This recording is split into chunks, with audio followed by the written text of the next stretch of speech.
manhero akanaka vateereri, tinokugamuchirai panhepfenyuro yeCitizens Movement Radio nhasi musi wechitatu 16 kubvumbi 2025.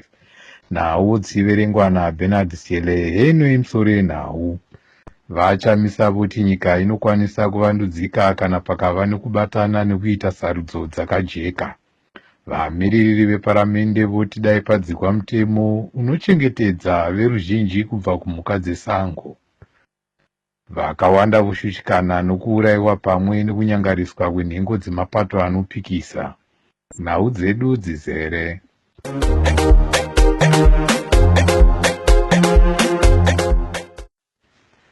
Mutungamiriri wevanhu vanosochamisa vati nyika inokwanisa kuvandudzika kana vanhu vakabatana pamwe. Vachamisa vati chimwe chinhu chinokwanisa kuendesa nyika kumberi kuita sarudzo dzakajeka nekuita hurukuro nevanhu dzekuvaka zvematongerwo enyika zvakanaka.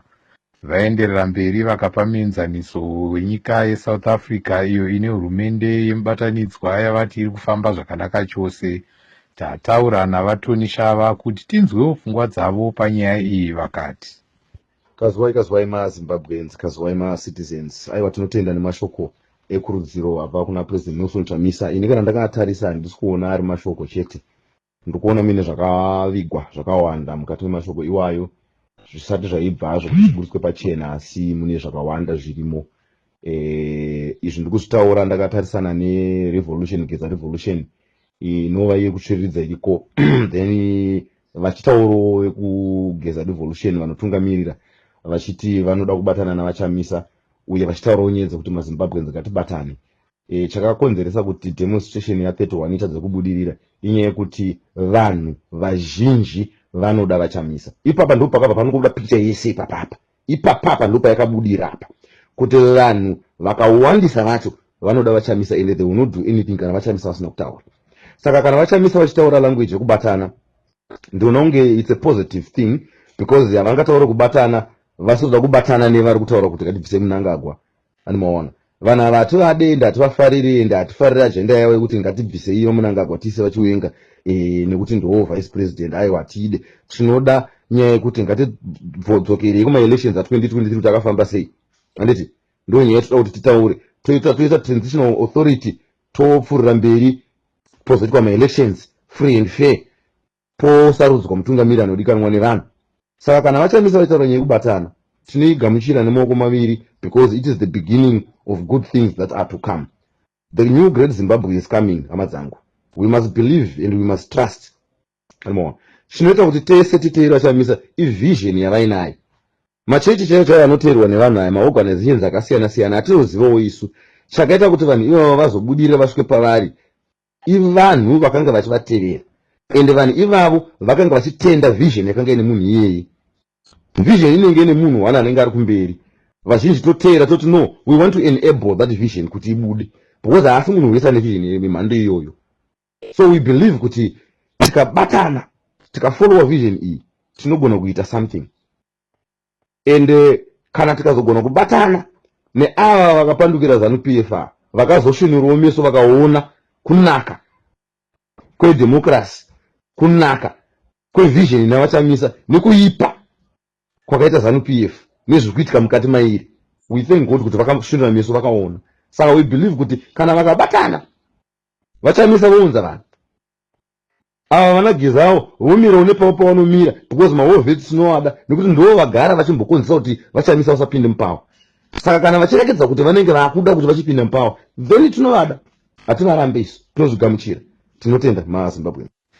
Vanhu vanosvika 10 vanonzi vakaurayiwa nemhuka dzesango, vamwe 30 vakakuwadzwa mumwedzi mitatu yapfuura. Mumiririri weparamende kuMashonaland West Amai Mutsamurombedzi vati hurumende inofanirwa kudzika mutemo uchachengetedza vanhu kumhuka dzesango. Vaenderera mberi vakati havazi kufara nekunonoka kudzikwa kwemutemo uchachengetedza vanhu kubva kumhuka dzesango. Ngatinzwei zvizhinji kubva kuna Mai Murombedzi. Hongu, nyaya yekurwisana pakati pevanhu nemhuka, nyaya dzacho dziri kuwanda zvisingaite, ende vanhu vazhinji vari kurasikirwa neupenyu, vanhu vazhinji vari kurasikirwa nevariritiri, vanhu vazhinji vari kuparadzirwa zvipfuyo zvavo nemhuka dzemusango izvi. Vebazi rezimparks vanoona nezvemhuka dzemusango vakaburitsa gwaro nezuro ranga richiti mumwedzi mitatu chete yapfuura iyi vanhu vanosvika 19 vafa nekurwiswa nemhuka dzesango, uye vamwe makumi 32 vakakuvara. Idzi hadzizi namba chete asi vanhu chaivo vatinoziva, vanhu vanogara matigere umu vari kukanganiswa nenzou, dzingaa nzou, angaa makarwe, dzingaa mvuu, angaa mapere, angaa makava, zvinhu zvakawanda. Uyezve mombe nezvipfuyo zvepamba zviri kurasika, zviri kurasika zvinge zvichidyiwa nezvinhu zvakaita sana shumba nezvakadaro, mabhinya emusango akadaro. Zvakadaro kune mutemo unonzi Wildlife Amendment Bill uyo unotarisirwa kugadzirisa dambudziko iri, asi wakangomira ekuparamende ukapana chiri kufamba kubva gore rakapera. Kunonoka kwauri kuita uku kuri kuti vanhu vasare vasina rubatsiro. Panofanira kunge paine mutemo unovachengetedzawo pamwe nekuchengetedza mhuka dzacho idzodzo. Nokudaro toda kuti mutemo utarisiswe nokukurumbidza. Hatigone kumira kusvikira vanhu vazhinji varasikirwa nezvipfuyo zvavo, vanhu vazhinji varasikirwa neupenyu chaihwo. Nokudaro toda kuti mutemo uyu wakakosha, ngaukasike. Takatarisa ike zvino magariro atiri kuita, kune shanduko yemamiriro ekunze iyo vari kuti climate change muchirungu, iyo iri kutoita kuti mhuka dzisvike pedyo pedyo nenzvimbo dzacho dzinogara vanhu. Izvi zviri kutokonzeresa kuti vanhu vagwisane nemhuka dzemusango idzi, dzingaa makaro, angaa idzo shumba, nzou, dziri kusvika padhuze nevanhu. Nekuti dambudziko harisi kuzodzokera kumashure, riri kutoda mhinduro izvozvi. Nokudaro ndiri kukurudzira vadari vese, paramende nehurumende nemamwe mapazi kuti vatsigire nekukurudzira kupaswa kweWildlife Amendment Bill nekukasika kuti tichengetedze upenyu hwevanhu vedu, uye kuchengetedza idzo mhuka dzachona ipapo, kuti vanhu vagarisane zvakanaka, mhuka nevanhu. Tichaona chiminyana Talent Mabika nezuro vakasvitsa makore 55 kubva zvavakaurayiwa nenzira inorwadza apo vakapisirwa mumotokari vari vapenyu. Mumwe wevakapunyuka pachiitiko ichi vaSanders Makombe vati dai chokwadi chikabuda pachena, vachiti zvinorwadza kuona vanhu vakavauraya vachifamba pamadire pasina kusungwa. Imwe nhengo yebato rinopikisa vaWillard Jemedze vakasaikirwa nemhuri yavo iyo yakataiwa nenhengo dzebato reZANU-PF mugore ra2008. VaJemedze vati dai mhuri dzine hama dzakaurayiwa dzakapiwa muripo. Nhengo inopikisa vanoremekedzwa vaPrince Dubeko Sibanda vanoti hurumende dzakatevedzana dzeZANU-PF dzanga dzichitungamirira huori kubvira muna 1980. VaSibanda vanoti kubva panyaya yeWillowgate vakuru vebato reZANU-PF vanga vachinyanya kufunga kuba pane kusumudza upenyu hwevanhu. Vanoti hapana chikonzero chekuenda kunopemberera zuva resununguko mugokwe apo vanhu vachiri kurarama mamiriro ezvinhu ekutya uye kushushikana. Ngatinzwei vaSibanda vachitaura. Independence is supposed to be the day that we remember the sacrifices by our gallant citizens in the various capacities to liberate the country from the clutches of domination, segregation, marginalization, in access to resources and opportunities, and general injustices and oppression. It is supposed to be a day of happiness as we reflect on a century of colonization that was defeated. Sadly, 45 years after independence, citizens are of the view that conditions under the colonial era were far much better. Currently, there are no functional hospitals. Citizens are reminded of the sad manner in which Tatenda Pinjis departed earth crying for merely painkillers, as he could not be attended to. The road infrastructure is deplorable, such that visiting one's rural home has become impossible. There's now more domination, segregation, marginalization in access to resources and opportunities by a few than before, as you have to be a family member of the president or a Chigananda to access these. There is nothing to celebrate on the 18th. Instead, it should be a day to reflect on how the ethos and values of the liberation struggle can be restored. It is time for Zimbabweans to think of uniting to remove the current regime and bring the happiness that they were supposed to have received on 18 April 1980. Nhengo inopikisa vaStephen Sarkozy Chuma vanoti kusungwa kwevanopikisa vezvematongerwo enyika pamwe chete nekusungwa kusina mhosva dzakajeka kunoratidza kuti hurumende yavaMnangagwa yakanganisa zvinangwa zvehondo yerusununguko.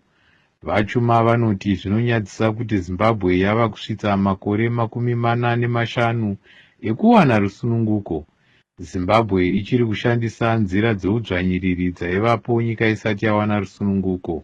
Vanoti Yes, zviri pachena kuti chihurumende chava Emmerson Mnangagwa chiri kudzosera gwara regutsa ruzhinji kumashure, chiri kudzosera gwara rakaita kuti vana veZimbabwe vaende kuhondo kumashure.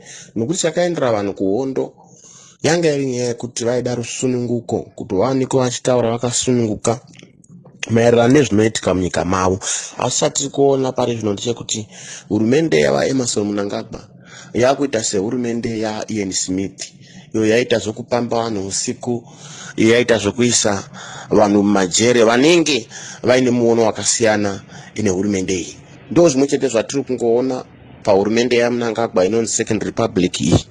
Tiri kuona kuti zvino kutaura kudai tino vanhu vakafanana naBlessed Mhlanga, tine maactivists 98 vakasungwa musi wa31 March, avo vachiri muusungwa kunyange zvazvo bumbiro remutemo richibvumira kuti vanofanira kupiwa mukana wekubvisa mari yechibatiso. Asi Emmerson Mnangagwa akaisa maoko ake munyaya dzematongerwo ematare. Saka naizvozvo vanhu havasi kukwanisa kana kuwana mukana wekuti vapiwewo bail. Izvo zvinongotaridza kuti hurumende yaMnangagwa haisisiri hurumende yevanhu, haisisiri hurumende iri kutevedzera zvido zvakaita kuti vanhu vaende kuhondo, asi kuti yava hurumende yeumbimbi-ndoga. Changosiyana ndechekuti vaIan Smith anga ari murungu, uyu munhu mutema ari kungoitira utsinye kune vamwe vake vatema. nhasi chikwata chedu chenhau chatenderera mumugwagwa ichitungwiza kuti chinzwe mafungiro evagari pamusoro pezuva rerusununguko. Vazhinji vataurwa navo vataura nekurwadziwa vachiti zvinhu zvakaipa pasi pehurumende yeZANU-PF mushure merusununguko. Ngatinzwei zvavanotaura. Makore 45 Zimbabwe ichitongwa nehurumende yechitema. Zvinorwadza kuti titi makorokoto, nekuti chekukorokotedza chacho hapana. Chinokorokotedzeka chete chinenge chichigutsa ruzhinji, kubva nyika ichitorwa kuvachena ichiunzwa mumaoko mavatema. Hatina kuona kugadzikana kwakanaka mukati menyika. Takaona kubva nyika ichitorwa kubva gore 1980 hama dzedu dzichishungurudzwa kunana matebhererende vachiurayiwa vachidii. Izvozvo zvega izvo yakatongoita nhanga nyaya yekuratidza kuti hapana kwatanga tichiinda. Kudzamara taona kubiwa kwezvinhu, kutorwa kwezvinhu, kuparara kwemaindastiri. Takatarisa sevana veZimbabwe. Anenge asimudza musoro anonzi aiwa uyu ngaatemwe musoro chaiwo, kwete kutotema makumbo, nekuti kukatotemwa musoro kutofaka. Saka zviri kutotirwadza isusu sevamwe takazoberekwa mugore rekutorwa kusunungurwa kwenyika, nekuti kutongwa kwenyika chacho hatikuzive, uyezve kutongwa kwenyika chacho hatina kukuona. Zvinozopa vamwe variko mazuva ano vechidiki vofunga kuti kuti pamwe utongi hwechichena hwakanga hwakanaka.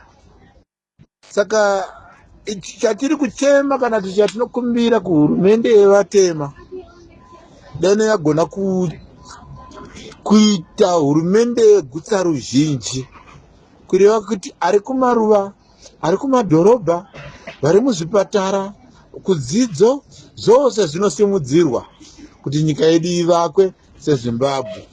Saka shoko rangu randinaro kuvana veZimbabwe ndinoti, pamakore 45 atatongwa nehurumende yechitema, ndinoona misodzi yavo ichiyerera, asi kuyerera kwemisodzi yavo kuchapindurwa nerimwe rezuva. Asi chatinokumbira kuhurumende yechitema iri kutonga, tinokumbira kuti vativandudzirawo zvakasiyana-siyana, dzidzo, vativandudzirawo muzvipatara, vativandudzirawo ugaro hwedu. Kana iyo mari yatinotsvaka chaiyo usiku nesikati iwanikewo pese pese, kwete kuita mari yekuita kusvinirwa kunzi aiwa tinombokupaiwo iyi kuti mushandise. Nekuti chinonzi hurumende vanhu vaya vari kumaofisi vaya simba ravo tisi takaritakura kunoku. Saka naisuwo tikararama tiine nzara kunoku, ivo vachiguta vari vashoma. Handione kuti tingakorokotedze Zimbabwe tichiti makorokoto Zimbabwe, nekuti kutoti makorokoto Zimbabwe tichitaura zuva ranhasi zvinorwadza. Isu takawana hurumende yevatema iripo, asi kune vakaona hurumende yevachena iriko, vane nzwisiso nemaziviro avakazviita. Asi isusu tiri kuona sekunge hurumende yevachena yakanga iri nani uyezve yaitonga zviri majekerere. Natende vadzidzisi vekuUniversity of Zimbabwe UZ vatanga kuratidzira kusagutsikana nezvemihoro yavo. Kubva nhasi vadzidzisi ava vari kuramwa mabasa vachida kuti vabhadharwe mihoro yakafanana neyaivepo muna October 2018, apo mushandi aibhadharwa zvishoma aibata US 2,500 pamwedzi. Zvichakadaro, masangano evadzidzisi akaita seATUS atsigira kuratidzira kwevadzidzisi veUZ. Ngatinzwei mutevedzeri wesangano reATUS vamunyaradzi Masiyiwa vachitaura. Tinomira nevarairidzi vepaUniversity of Zimbabwe tichiti donzvo danho ravatora rekuenda pahondo yekurwisa vatsvanyiriri, hondo yekurwisira kuti mari yavo idzoreredzwe payainge iri muna 2018.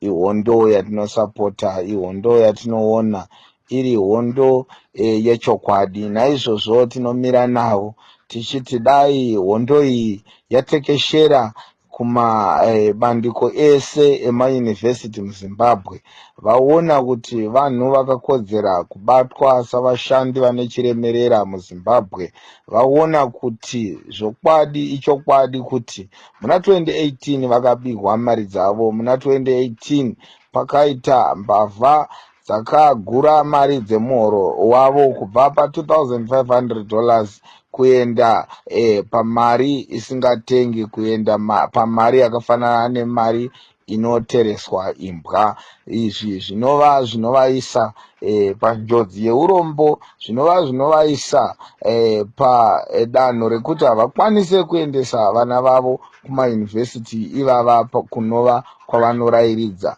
Saka sevarairidzi tinoti kutambudzwa kwamalekchara, kutambudzwa kwavadzidzi, kutambudzwa zvakare kwavadzidzisi vemuzvikoro, uye izvi zvinopa kuti zvedzidzo muZimbabwe zvive panguva yakaomarara. Saka tinokurudzira hurumende kuti dai yagona kuona matambudziko awa yaagadzirisa nekukasira, yaagadzirisa nechimbi-chimbi asati atekeshera kumakona ese eZimbabwe. Naizvozvo tinomira nevarairidzi ava tichidhimanda zvakare reinstatement yamalekchara akasuspendwa mushure mekunge vatora danho riri pamutemo rekuti vaende pajob action yekuti zvemashandiro avo zvemihoro yavo zvigadziriswe.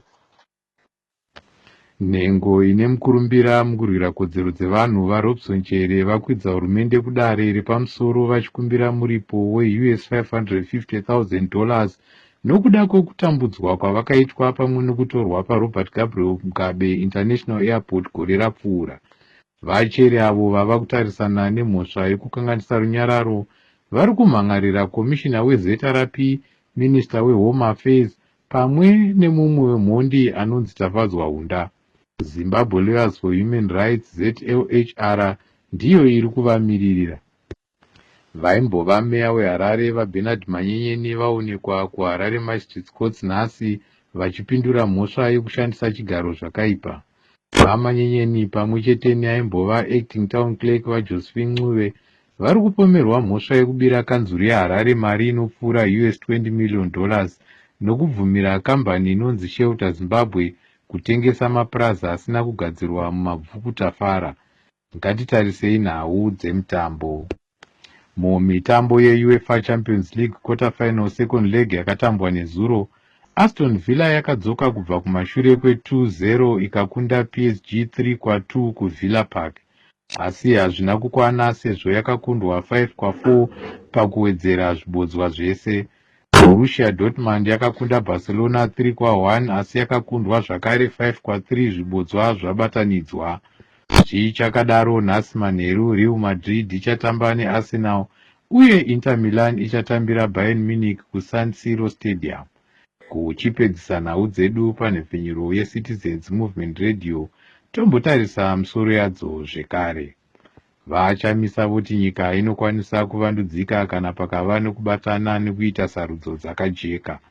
Vamiriri veparamende voti dai padzikwa mutemo unochengetedza veruzhinji kubva kumhuka dzesango. Vakawanda voshushikana nokuurayiwa pamwe nekunyangariswa kwenhengo dzemapato anopikisa. Nhau pasi yemara shona manga muchidzipiwa neni wenyu Bernard Sele. Tosangana zvakare mune dzimwe nhau. Muve nemanheru akanaka vateereri.